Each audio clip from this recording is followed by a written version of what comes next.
হরি ওম। সকলকে নমস্কার। আজকের এই গীতা পাঠের দ্বাত্রিংশৎ অর্থাৎ 32তম পর্বে পার্ট 32।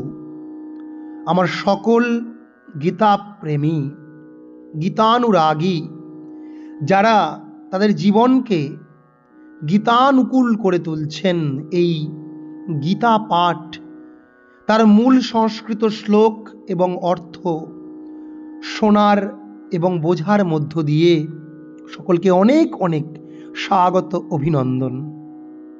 আমরা আজকে আত্মতত্ত্ব বিষয়ক আরও একটি শ্লোক, গীতার 2য় অধ্যায়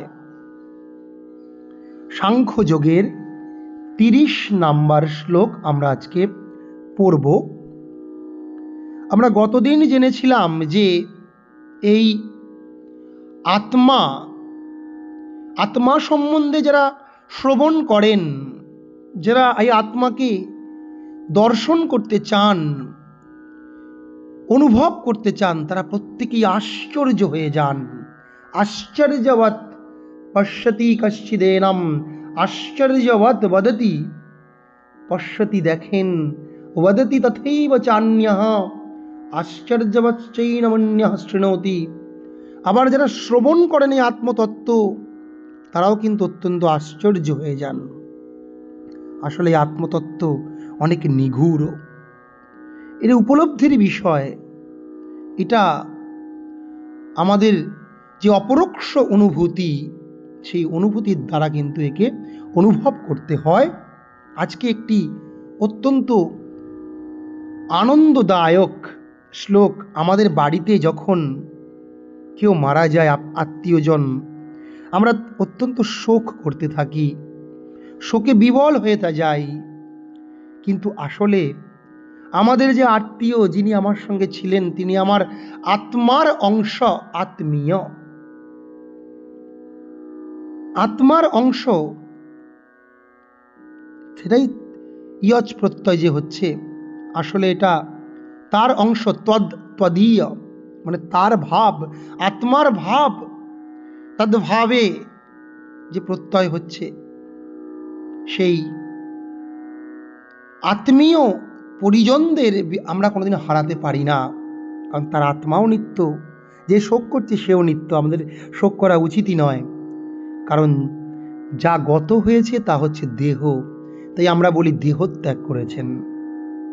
প্রসঙ্গত একটু বলে রাখি, যারা এই গীতা পাঠ শুনতে এবং আরও বিস্তারিত শিখতে আগ্রহী, তার সুর উচ্চারণ, তারা অবশ্যই আমার সাথে যোগাযোগ করুন। আমি আজকে ডেসক্রিপশন বক্সে আমার ব্যক্তিগত ফোন নাম্বার আপনাদেরকে দিয়ে দেব। আপনারা সেই নাম্বারে হোয়াটসঅ্যাপ করুন এবং গীতার বিভিন্ন বিষয় জানতে অবশ্যই আপনারা যোগাযোগ করুন। আজকের যে বিষয় হলো যে আমরা আত্মা যে নিত্য, সেই নিত্য বিষয় সম্বন্ধে কখনোই শোক করতে পারি না, আমাদের শোক করা উচিত নয়। কি বলা হচ্ছে? দেহি নিত্যম অবদ্ধোয়ম, দেহি নিত্যম অবদ্ধোয়ম, দেহে সর্বস্য ভারত, দেহে সর্বস্য ভারত, তস্মাৎ সর্বাণি ভূতানি, তস্মাৎ সর্বাণি ভূতানি ন ত্বং শোচিতুমর্হসি, ন ত্বং শোচিতুমর্হসি, দেহি নিত্যম অবদ্ধোয়ম। আমরা যদি অর্থ বুঝতে চাই, আমাদের সংস্কৃত শ্লোকের অন্বয় বুঝতে হবে। ভারত, হে ভারত, হে ভরতকুল শ্রেষ্ঠ অর্জুন, দেহে, কার দেহে? সর্বস্য দেহে, এই সকল প্রাণী জগৎ, প্রাণীকুলের দেহে, দেহি যে আত্মা আছে, দেহে দেহি যে আত্মা আছে, তার নিত্যম, তা কিন্তু চিরন্তন, শাশ্বত, তার উৎপত্তিও নাই, বিনাশও নাই। অবধ্য, অয়ম অবধ্য, অয়ম নিত্যম। একে কখনোই বধ করা যায় না, একে কখনোই হত্যা করা যায় না। সর্বস্য দেহে, হে ভরতকুল শ্রেষ্ঠ অর্জুন, সকল প্রাণী জগতে প্রাণীকুলের দেহে, অয়ম দেহি, এই যে দেহি আছে, এই পরমাত্মা আছেন, তিনি নিত্য এবং অবধ্য। তস্মাৎ শব্দের অর্থ হচ্ছে সেই কারণে, সো অর্থাৎ সেই কারণে, সর্বাণি ভূতানি নত্বম, তাই সেই কারণেই সমস্ত ভূতকুল উৎপন্ন হচ্ছে, আবার তারা দেহত্যাগ করছে। সর্বাণি ভূতানি নশ্যন্তি উৎপদ্যন্তে নশ্যন্তি চ, সর্বাণি ভূতানি, সেই কারণেই সমস্ত প্রাণীকুল প্রাণী জগৎকে তুমি দেখতে পাচ্ছ, তারা উৎপত্ত হচ্ছে বা ধ্বংস হচ্ছে। তাই তস্মাৎ, সেই কারণেই ন ত্বম শোচিতুমর্হসি, তুমি এই অনিত্য দেহের, অনিত্য যে প্রাণী, তার বিনাশে তুমি কিন্তু শোক করতে পারো না। কারণ এই দেহের মধ্যে যে দেহি আছে তা কিন্তু চিরন্তন, তা শাশ্বত, তাকে কখনোই ছেদন করা যায় না। অতএব হে অর্জুন, তুমি যাদেরকে ভাবছ হত্যা করছো না, এ দেহকে তুমি বিনাশ করবে মাত্র, কারণ এ দেহ অধর্মের দ্বারা, এ দেহ অনাচারের দ্বারা, এ দেহ দুরাচার দুর্বৃত্তি ইত্যাদি যে অসৎ গুণ, অশুভ শক্তির দ্বারা এই দেহগুলি, এই শরীরগুলি পরিপূর্ণ হয়ে গেছে।